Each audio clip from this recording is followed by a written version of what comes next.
Il-Gvern m'għandux flus għal kulħadd.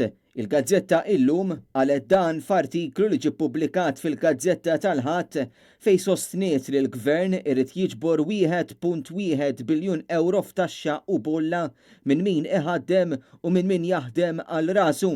Mhux hekk biss iżda wkoll il-Gvern irid jiġbor 2.7 biljun euro VAT li ilhom pendenti għal xieren ta' snin.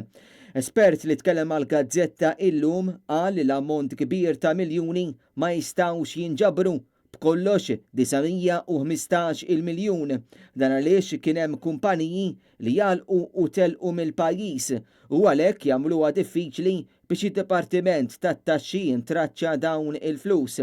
Fl-aħħar jiem il-fatti minkejja li huma ħafna dawk li spiċċaw bla xogħol jew b'ammont ta' sigħat konsiderevoli imnaqsa minħabba l-impatt tal-COVID-19, numru ta' dipartimenti tal-Gvern għadhom qed jibatu lil familji diversi kontijiet fejn jingħad li jridu jitħallsu fi żmien qasir.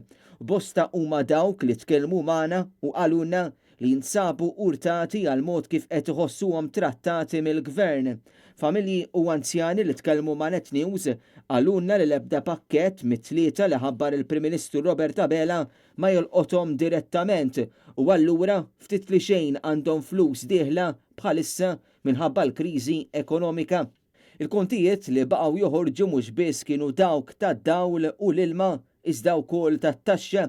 Sa issa l-Gvern għadu ma ħabbar l-ebda miżura rigward dawn il-ħlasijiet li qed jirrabjaw u jinkwetaw il-ħafna nies.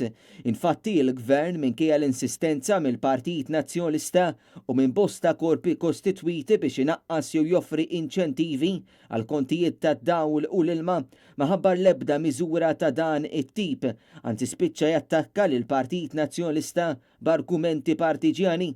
Ħafna qed jinsistu li n-nies qed jobdu l-pariri tal-Gvern u qed jibqgħu ġewwa, dan ifisser li hemm aktar konsum tal-elettriku u tal-ilma u għalhekk huwa neċessarju li l-Gvern joffri l-inċentivi.